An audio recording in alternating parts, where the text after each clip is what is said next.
Bonjour à tous et bienvenue, je suis Steve Anthony, directeur marketing et pédagogique pour le marketeur français. Et donc dans cette vidéo d'interview étude de cas, aujourd'hui je vais accueillir avec moi Guillaume Joly. Guillaume Joly qui est photographe professionnel et formateur photo. Je vais le présenter dans un instant. Il faut savoir que pour son histoire, ça n'a pas toujours été le cas. Avant, Guillaume, suite à ses études, eh bien, il a eu un emploi de salarié, un CDI dans une grande entreprise française dans lequel il a travaillé quelques années. Et puis, au bout d'un moment, il s'est rendu compte que ça ne lui plaisait pas. Il en a eu marre de ce statut de salarié, de la vie qu'il avait par rapport à ça. Et donc, du coup, il a décidé de se lancer dans l'entrepreneuriat, de prendre le taureau par les cornes et de suivre sa passion qui était justement sur la photo. Il va nous en dire un peu plus dans un instant. Et du coup, eh bien, je vais le laisser donc, se présenter. Bonjour Guillaume et bienvenue. Bonjour Steve, merci. Ça va, donc tu confirmes, j'ai pas dit de bêtises, ça va? Non, non, c'est bon, c'est tout à fait ça. C'est tout à fait ça. Et donc, du coup, Guillaume s'est lancé donc, dans la photo. Tu t'es lancé, si je ne me trompe pas, donc après beaucoup dans les photos pour des mariages, c'est ça, en tant que photographe de mariage? C'est ce C'est que ça, ouais, tu as spécialisé voulu dans développer le ton mariage. activité, hein. C'est ça, tout à fait. C'est vraiment les 95% de mon activité, c'est du mariage, ouais. Et donc, du coup, eh bien, tu as décidé, tu as commencé à suivre Sébastien, t'intéresser au milieu des entrepreneurs, du marketing également, et tu as décidé de rejoindre la formation la machine à vendre. C'est bien ça? Tout à fait. Et donc, du coup, eh bien, si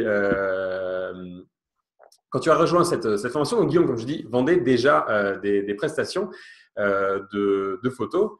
Et quand tu as rejoint cette machine à vendre, alors ma question pour toi un peu par rapport à ça, c'est à ton avis, qu'est-ce que si tu avais continué en fait dans la vente de la photo, donc dans ton entreprise que tu avais lancée, mais sans rejoindre la formation machine à vendre, qu'est-ce que tu aurais fait différemment, si on peut dire? C'est-à-dire que il serait passé quoi selon toi si tu avais continué justement à vendre tes prestations de photos, mais sans avoir rejoint la machine à vendre.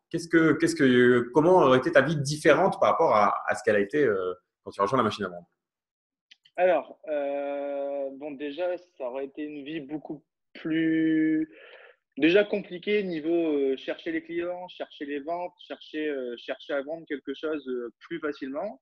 Parce que bon, la machine à vendre m'a quand même servi à développer tout un processus de vente qui fait que on crée des offres irrésistibles facilement et que les clients signent presque tout seuls, on va dire. Donc ça, c'était la première grande chose. Ensuite, la formation m'a beaucoup servi également, euh, et Sébastien en général, pour mon développement personnel, développement d'entreprise. Donc ça, c'était une grande chose. Pour répondre à ta question, si j'avais pas souscrit à la machine à vendre, bah, je pense que je serai encore au stade de je cherche un peu ce que je vais faire. Je sais que les mariages, c'est bien. J'en vends pas spécialement beaucoup et je le vends pas spécialement très bien. Je sais qu'il faut faire quelque chose à côté, mais quoi, comment faire, je sais pas. Donc là, j'ai quand même mis en place des processus, enfin des formations pour vivre en plus des photos de mariage. Donc voilà, c'est déjà deux grands points. Puis en plus, bon, bah, la machine à vendre m'a permis, dans la vie en général, d'être plus sûr de moi, d'avoir plus de confiance en moi, de grandir, d'être plus évolué, d'être plus développé et de vraiment m'affirmer devant les gens, devant les clients, devant les gens en général. Et ça a beaucoup joué sur mon évolution et sur ma vie actuelle. Quand tu as dit tout à l'heure que tu m'as dit quelque chose comme que tu sais pas forcément toujours vendre ou comment ça se passait un peu les discussions avec les clients par rapport à ça? Est-ce que tu as, des histoires qui se passaient justement ou peut-être tu te vendais pas au juste prix, je sais pas, ou tu mettais du temps à vendre peut-être? Comment ça se passait? Qu'est-ce que tu voudrais dire par ça que Alors, tu as du mal un peu à vendre parfois? ok. Déjà, j'accompagnais pas les gens comme il se doit. Donc, enfin, je les accompagnais presque trop à mon goût parce que tout était.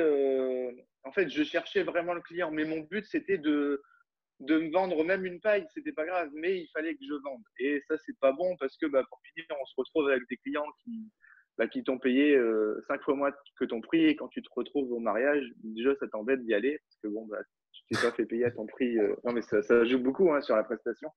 Et donc ça, c'était la première chose. Et ensuite, après, avant la machine, j'avais pas spécialement de processus de vente. Donc, quand les gens me contactaient parce qu'ils avaient vu mes photos, tout ça, ça leur plaisait. Je passais beaucoup de temps au téléphone ou par mail avec eux pour leur expliquer des choses en fait qui sont très très simples. J'arrivais pas à leur dire bon bah viens faire un rendez-vous, ça sera plus simple, on pourra converser et moi j'aurais préparé mon speech de vente, ma présentation etc pour vendre mon produit. Ça j'avais du mal à le faire. Quand j'ai commencé à réussir à le faire, les gens donc étaient chez moi, hein, j'étais en rendez-vous présentiel et donc là ça durait vraiment longtemps, 2 heures, 2 heures et demie des fois. Ils ne savaient pas se décider, je ne savais pas les faire se décider. C'était vraiment quand je signais, je disais ouais c'est bon, c'est fait, mais c'était vraiment très compliqué quoi. Et la plupart repartaient en disant bah ok c'est très bien, on aime bien ce que vous faites, mais on va en discuter parce que voilà c'est un gros prix etc. Du coup à cette question, soit je répondais ok on se recontacte. Puis là, je l'avais un peu dur. Soit je disais, sinon, c'est quoi votre prix? Il me disait, allez, c'est 50% de ton prix. Je disais, bon, allez, on va signer comme ça va aller. Puis moi, j'étais, en fait, derrière, j'étais pas heureux, quoi. Enfin, j'étais content d'avoir fait une vente. Je me disais, bon, c'est cool. Mais j'avais passé du temps. Je trouvais que je me vendais pas à mon niveau actuel. Et derrière, j'avais signé, mais c'était, avec du recul, je me suis dit, c'est vraiment con d'avoir fait ça, quoi. C'est vraiment comme ça que je vois les choses. Ce que tu me dis, ça me fait penser du coup à deux choses. C'est très intéressant parce qu'effectivement, tu soulignes un point important, c'est que des fois, on a du mal, surtout au début, quand on doit poser son prix et définir le prix de sa prestation, on a du mal à mettre le juste prix. Et des fois, on a l'impression que soit on se vend trop cher et donc on est prêt à diminuer son prix parce qu'on veut vendre.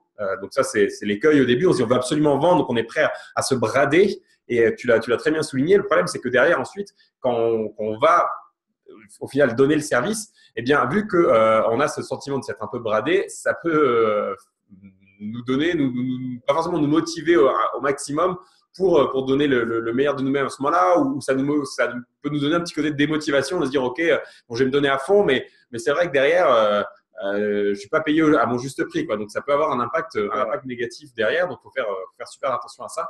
Et tu as bien fait de le souligner. Puisque ce que je trouve intéressant dans ce que tu dis, c'est que pour l'instant, là, on parle vraiment, certes, la machine à vendre, ça permet de mettre en place des toboggans online, tout ça, mais ça permet aussi d'améliorer, comme tu as dit, son processus de vente hors ligne. Parce que toi, du coup, c'est du contact direct, un peu par email, puis par rendez-vous, c'est ça? C'est ça, complètement. Le mariage, j'utilise le processus de vente hors ligne qui me permet de. Le but à terme, c'est encore un petit peu, c'est presque terminé, mais c'est encore en cours. Le but à terme, c'est que les gens ont suivi ma machine hors ligne et arrivent chez moi en disant c'est bon, on signe. C'est presque ça. C'est vraiment le but du jeu, sans que j'ai eu presque aucun contact avant eux. Donc je les ai pas eu au téléphone, j'ai pas répondu à leur mail, mais ils se seront inscrits sur une liste qui leur envoie des emails avec des vidéos préprogrammées, comme on apprend dans la machine en fait, et ils vont savoir tout ce qu'ils ont à savoir avant de signer. Donc si jamais ils m'appellent en disant bon c'est bon, on peut se voir, on peut prendre un rendez-vous, moi je sais que j'ai 90% de chances de signer parce qu'ils sont en accord avec tout ce que je leur ai dit avant. En fait. Donc Non, ça tout c'est à vraiment fait. la première chose. C'est vraiment ça c'est en tunnel de vente hors ligne, c'est vraiment ce qui se passe. Et après, je me sers de la machine à vendre dans deux choses différentes. Pour tout ce qui est formation photo, j'utilise le toboggan en ligne pour vraiment attirer les clients et que tout se passe en ligne en automatique. Voilà, en gros, ce qui se passe. Et du coup, au niveau, donc on parlait justement de ton offre. Tu disais que des fois, tu mettais un peu de temps à convertir. Donc, tu prenais 1 heure et demie, des fois 2 heures de discussion, tout ça, pour présenter ce que tu faisais, ton travail et présenter ton offre exactement. Qu'est-ce qui a changé par rapport à ça, justement? Qu'est-ce que ça t'a permis? En quoi la machine à vendre a changé un peu ta présentation d'offre et ton offre? Alors, très très simple, ça s'est passé il y a même pas une semaine. J'ai reçu un client donc à mon bureau. Alors, en sachant que depuis la machine, j'essaye toujours de faire le moins de contacts possible avec le client tant qu'on ne se voit pas. En fait, il me contacte par mail, je lui réponds, c'est mieux de se voir. Prenons un rendez-vous, ça sera beaucoup plus simple pour vous et pour moi pour faire un devis personnalisé. Donc, à chaque fois, j'essaye de le faire. Si jamais il me dit, bon, bah, faudrait qu'on s'appelle ou quoi, pour l'instant, je dis encore oui et puis on s'appelle un petit coup. Mais là, le client, il y a une semaine, il m'envoie un mail en disant bonjour, je me marie telle date, j'ai besoin d'un photographe, j'aime bien ce que vous faites. J'ai uniquement répondu bonjour, je vous propose qu'on se prenne un rendez-vous, êtes-vous disponible? J'ai donné plusieurs dates. Il m'a répondu ok, on s'est vu le lendemain au soir. J'ai fait ma présentation comme prévu. Donc, c'est-à-dire que bon, dans ma présentation, je me présente moi, je présente mon travail, je présente ma façon de travailler. Et ensuite, on passe au tarif. Donc, avant la machine, je passais au tarif en disant vous avez un budget? Les gens me répondent oui.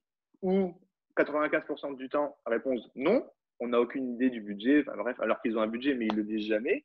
Et je montre ma slide avec mes tarifs. Donc, c'est tout écrit sur une même page qui arrive comme ça d'un coup. Et à chaque fois, ils font ah, enfin, c'est un peu cher. Voilà, ça se passe comme ça. En sachant que c'est une offre qui est déjà faite et qui est réduite par rapport à si on prenait un tarif horaire à la carte, par exemple. Donc, voilà, ça se passe comme ça et c'est là que les gens disent bon, ben, on va réfléchir ou on reviendra ou autre, ou ils ont besoin vraiment d'un temps de réflexion. Voilà, Là, la phrase qu'on n'a pas envie d'entendre. ce qu'on n'a pas envie d'entendre parce que bah, moi, j'ai passé du temps, donc je voudrais que mon temps soit récompensé là tout de suite maintenant.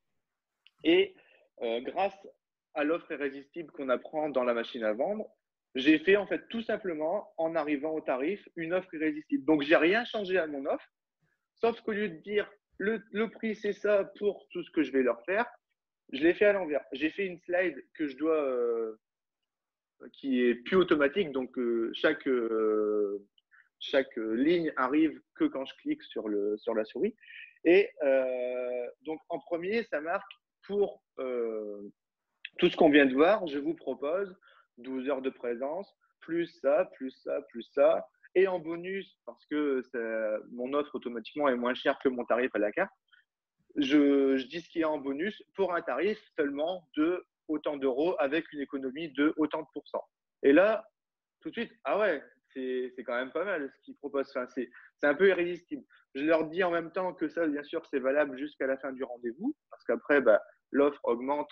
En fait, je fais 3 offres. Je fais une offre à la fin du rendez-vous, une offre jusqu'à la fin de la semaine et une offre pour tout le temps, qui est pour tous mes clients.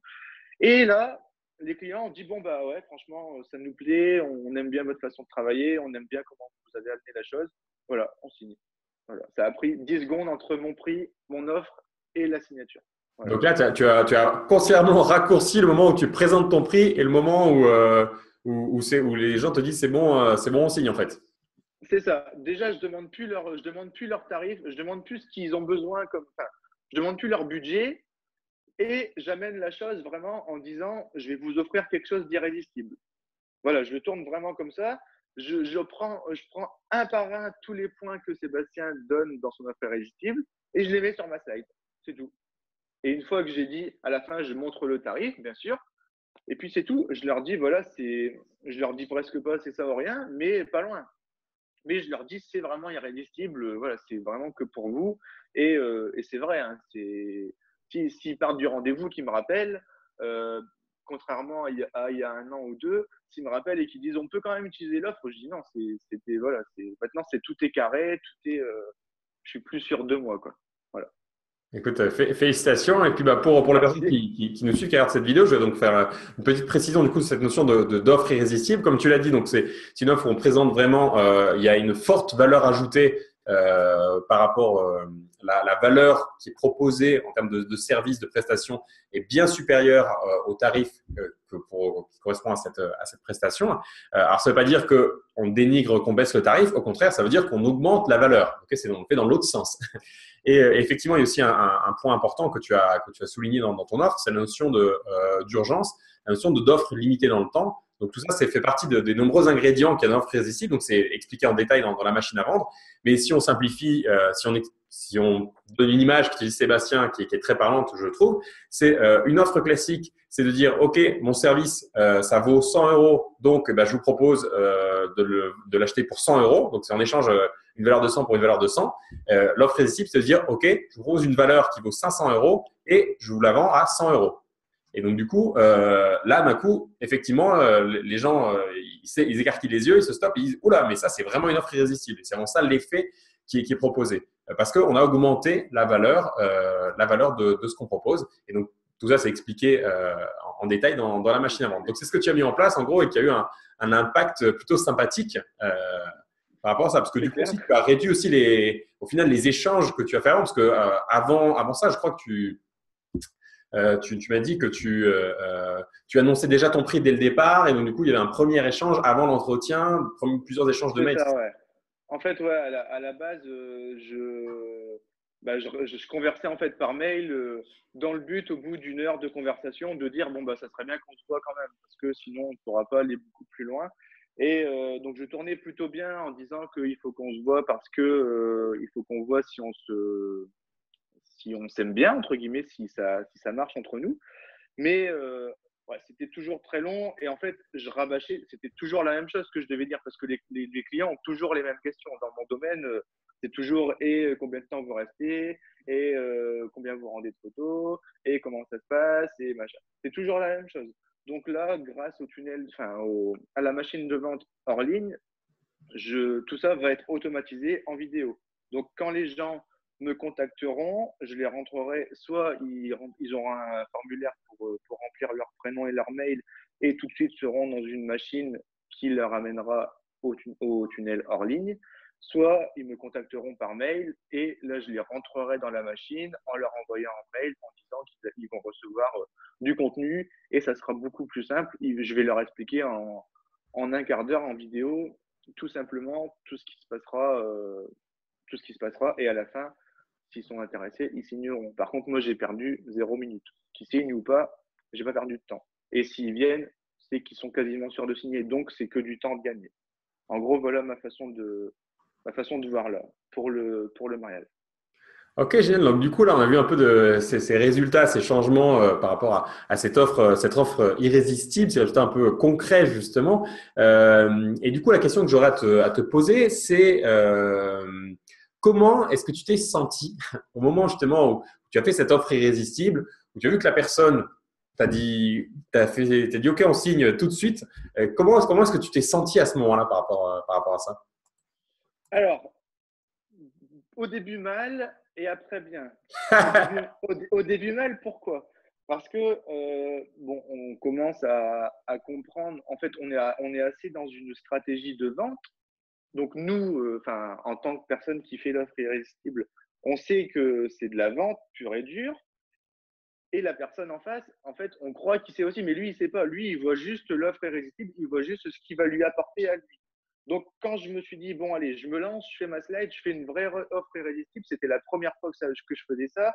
Je me dis, ouais, mais ça va faire très commercial, très marketing, et c'est pas ce que je veux montrer en image.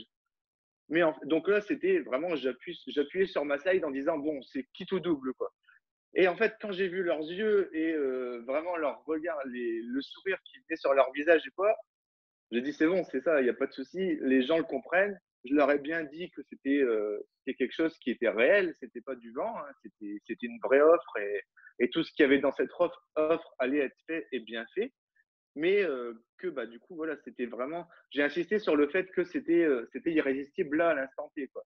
Et les gens ont tout de suite dit, voilà, ça déchire. Enfin, voilà, merci. Ils ont limite dit merci, merci, merci de faire ça pour nous, quoi. C'est vraiment, voilà, ça s'est vraiment passé comme ça. Donc, au début, un peu de stress, un peu de, on sait pas trop comment ça va se passer. Et après, waouh, trop cool. Enfin, Voilà, limite, merci de m'avoir appris à faire ça, quoi. C'est vraiment comme ça que je le ressens. Ah ben je vois le sourire sur ton visage et j'imagine le sourire aussi sur le visage de tes clients à ce moment-là. Et c'est un peu ça aussi le concept en fait, de marketing bienveillant. Ce que tu soulignes, c'est quelque chose d'important. Et donc je veux souligner ça. C'est que des fois, on a été mal habitué par certains types de marketing, qui est du marketing type mégaphone, où c'est des personnes qui crient pour essayer de faire leur offre, essayer de créer les uns plus que les autres. On est assailli comme ça de pubs et c'est un peu l'indigestion. Alors que l'objectif, c'est de faire un marketing bienveillant où l'idée, c'est vraiment de vouloir aider les clients et c'est ce que tu veux et ça se ressent et de leur faire une offre irrésistible, vraiment leur apporter quelque chose de qualité à haute valeur ajoutée au juste prix. Et du coup, les clients sont convaincus, ils sont ravis parce qu'ils ont une super valeur. Toi, tu es ravi parce que tu te vends enfin à ton juste prix et du coup, tout le monde est content. C'est gagnant-gagnant en fait. C'est ça, il y a pas Ah, d'arnaque. c'est ça, ouais. Ouais, c'est Il n'y a ça. pas d'arnaque, ouais. Il n'y a aucune arnaque. C'est juste que ouais, c'est vraiment gagnant-gagnant. Et tout de suite, on part. Moi, je pars sur le principe que, contrairement à avant, je me suis vendu à ma juste valeur. Et eux, les clients, partent en disant merci, merci d'avoir fait ça pour moi. Donc tout de suite là, on a une relation qui se met en place et qui les gens comprennent bien que ils sont pas deux personnes dans un milieu de personnes. Ils comprennent bien que c'est des gens que je vais vraiment accompagner et que ça va vraiment me plaire de les accompagner. Vraiment, ça c'est super important pour eux aussi. Ils se sentent tout de suite accompagnés, tout de suite pris limite par la main et ça aide beaucoup aussi. Et alors, du coup, j'aurais une question par rapport à toi, du coup, qu'est-ce que tu dirais, alors on en a déjà un petit peu parlé, mais qu'est-ce que tu dirais que ça a changé en toi, justement, le fait eh bien, d'avoir fait cette offre irrésistible, de vraiment t'être lancé, comment tu sens que ça a changé quelque chose en toi? Bah, ça a changé énormément niveau personnel, niveau façon d'être, façon de vivre. Euh, Au niveau de ma confiance en moi, ça a beaucoup changé, mais vraiment, c'est ce qui a le plus changé. C'est que voilà, maintenant, je sais que j'ai des capacités sur un domaine bien précis. Je sais que je peux vendre. Je sais que la machine à vendre fonctionne et que c'est qu'un début pour moi. Et du coup, maintenant, ça, c'est depuis en fait que j'ai créé ma boîte, c'est depuis que ça se développe et depuis que j'apprends des choses qui me font aller plus loin. Je sais que je me lève le matin, je me dis, voilà, aujourd'hui, je vais faire ça va déchirer, je vais faire plein de trucs. Je limite le soir, bon, bah, je me dis, c'est déjà fini, vivement demain. Voilà, c'est vraiment un. Et je pense que ça, il y a très peu de personnes qui vivent de cette manière. C'est-à-dire que, euh, en tout cas dans mon entourage, beaucoup de personnes disent journée de merde, c'était nul. Enfin voilà, je m'y plais pas, mais je peux pas quitter, je peux rien faire, je peux pas faire autrement. Moi, voilà, je me pose pas cette question. Moi, je me dis, ça va déchirer. Le soir, quand j'ai fini ma journée, je me dis, c'était une belle journée, j'ai fait pas mal de choses, je suis content de moi, je rentre chez moi tranquille. Voilà, c'est vraiment une qualité de vie qui, qui déchire. Enfin, voilà, j'espère ne jamais revenir en arrière et aller de plus en plus vers l'avant. Parce que ça, voilà, ça n'a pas de prix. Ce développement, cette façon de vivre, cette façon d'être, ça n'a pas de prix. C'est juste génial, quoi. C'est juste génial. J'ai pas d'autres mots, vraiment, ça déchire. Et est-ce que tu sens que ce changement que tu as en toi, le fait que tu rayonnes maintenant, ça se voit d'ailleurs dans la vidéo là, est-ce que tu sens que ça a eu un impact aussi autour de toi, peut-être au niveau de ta famille, au niveau de tes proches? Est-ce que tu sens qu'il y a eu ça a impacté, que ça a eu un changement à ce niveau-là? Alors, oui et non. Euh, oui, plutôt oui, parce que bah, il y a pas mal de personnes qui se sont rendues compte qu'en fait, ça fonctionnait.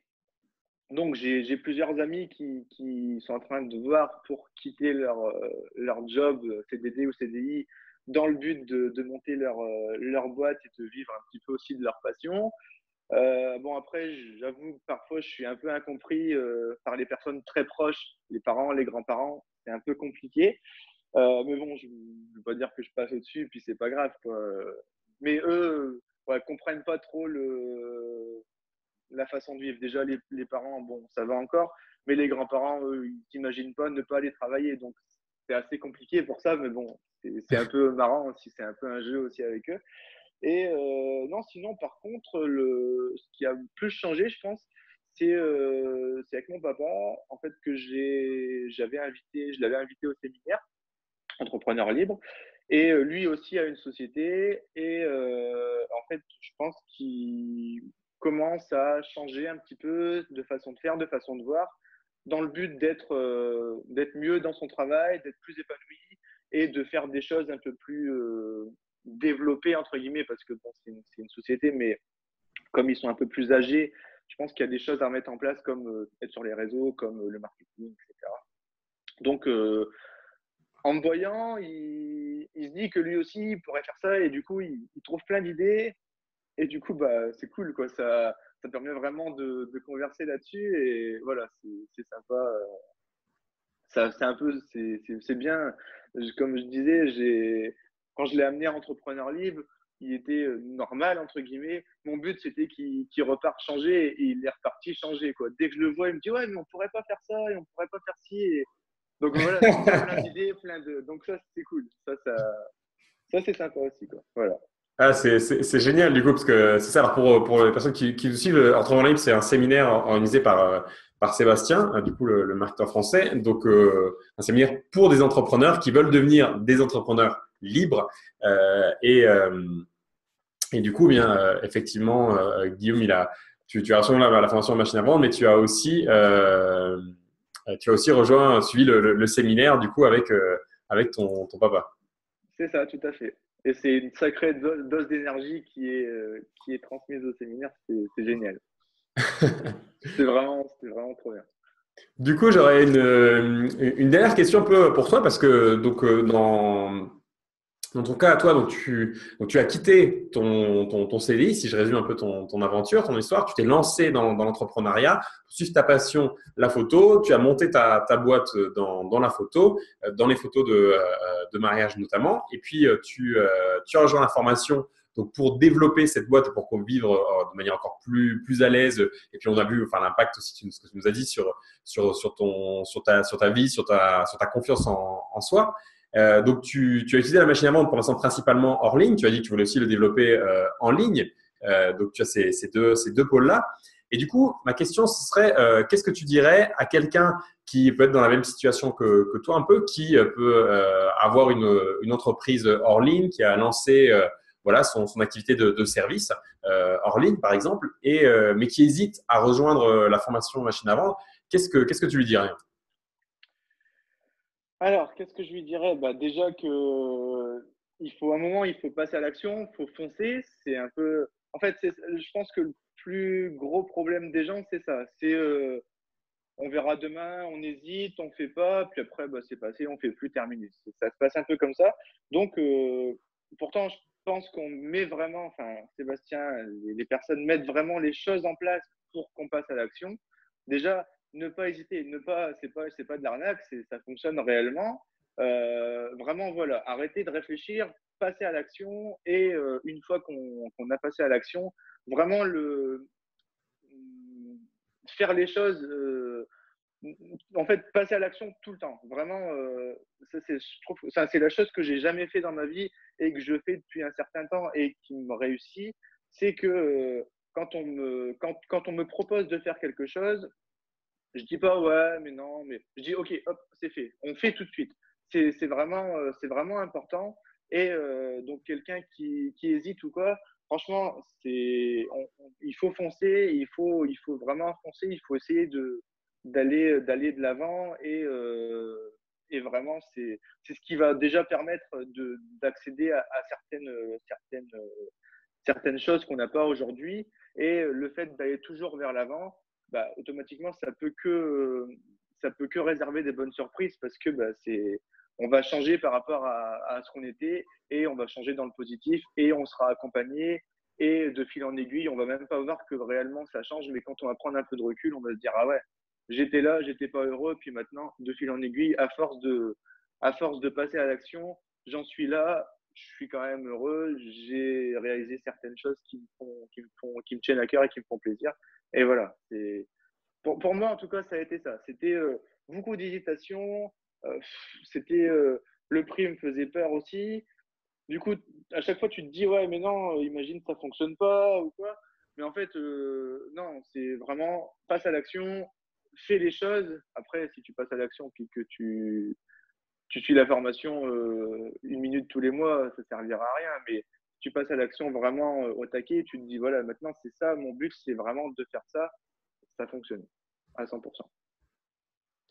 Ok, génial. Donc, ce sera le mot de la fin. Et je pense que c'est un des points les plus importants, limite, qu'on a abordé aujourd'hui. C'est vraiment la notion de ce que tu as dit, de passer à l'action. Parce que c'est garanti que 100% des gens qui ne passent pas à l'action n'ont pas de résultat. Donc, du coup, c'est vraiment le moyen pour avoir des résultats, c'est de passer à l'action. Et comme tu l'as dit, régulièrement, c'est pas juste une fois, c'est vraiment on se lance et on applique, on applique, on applique. Eh bien, merci beaucoup, Guillaume. Bah, merci à toi. Ça m'a fait très plaisir d'être avec toi sur cette interview étude de cas aujourd'hui. Pour donc, les personnes qui nous suivent, si vous avez des questions, des commentaires, vous trouverez un espace sur cette page pour poser vos questions dans les commentaires. Et puis, je vous remercie de nous avoir suivis et je vous dis à très bientôt pour une prochaine interview étude de cas. Au revoir, merci beaucoup.